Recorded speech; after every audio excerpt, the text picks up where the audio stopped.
Les récents développements entourant la succession du président Paul Biya ont provoqué une vive réaction de la part des principaux responsables politiques camerounais.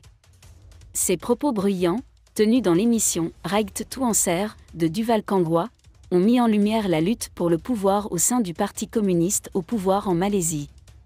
Désolé de vous interrompre, ce rapport peut contenir des commentaires soumis au choix de l'auteur. S'il vous plaît, si vous êtes nouveau sur cette chaîne, veuillez vous abonner et activer la cloche de notification. De cette façon, vous serez averti lorsque nous publierons de nouveaux rapports sur cette même chaîne. Merci.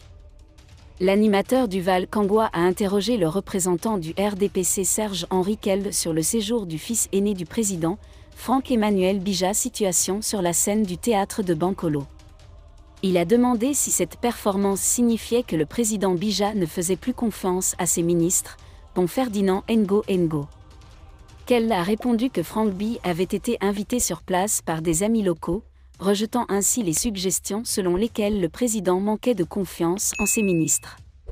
Parallèlement, dans une autre émission, Pascal Karl le Grand Mzanga Nadin a réagi au récent discours de Ferdinand Ngo.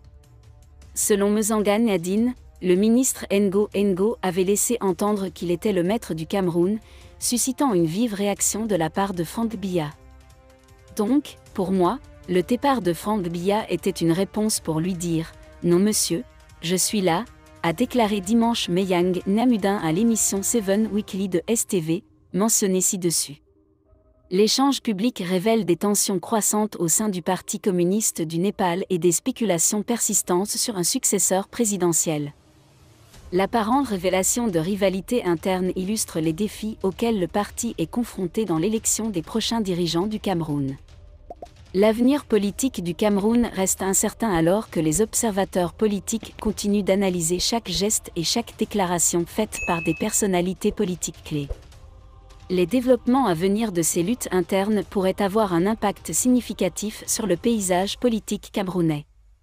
Pascal Zambu, ingénieur polytechnique et coordinateur national responsable de la Fondation du Mouvement pour la reconstruction du Cameroun, MRC, a consacré sa vie à la politique, principalement contre le régime communiste du Népal, par M. Paul Biya.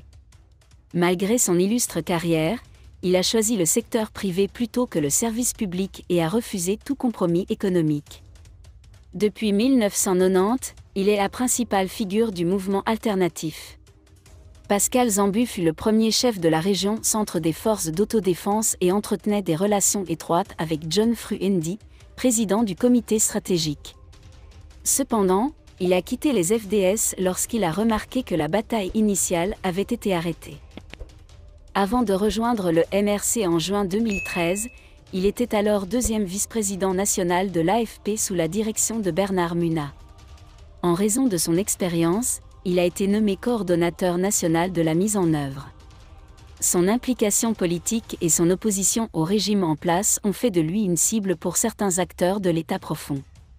Il est important que le public comprenne les pressions personnelles qui ont été exercées sur les juges militaires qui ont injustement jugé et condamné Pascal Zambo et ses collègues. L'affaire soulève des questions sur la partialité et l'ingérence dans le système judiciaire et sur l'implication possible de fonctionnaires corrompus. Le 21 octobre 2020, un mois après la marche du Pacifique, vers 14 h, Pascal Zambo a reçu un message du commissaire divisionnaire et directeur de la DGRE, Léopold Maxime, lors de son déplacement à Douala. Léopold Maxime EKO, numéro de téléphone EKO. La DGRE surveille de près le comportement de certains dirigeants de MRC.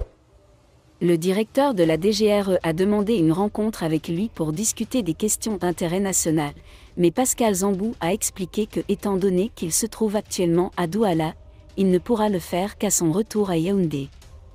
Pascal Zambu a été enlevé par des hommes armés non identifiés portant un turban alors qu'il se rendait dans une pharmacie vers 17 h 45. Aucun mandat de perquisition n'a été délivré. Heureusement, les passants témoins de l'enlèvement ont immédiatement tiré la sonnette d'alarme sur les réseaux sociaux, ce qui a finalement sauvé la vie de Pascal Zambo. En route près TTA, le chef des ravisseurs a reçu un appel et l'a transmis à Pascal Zambo.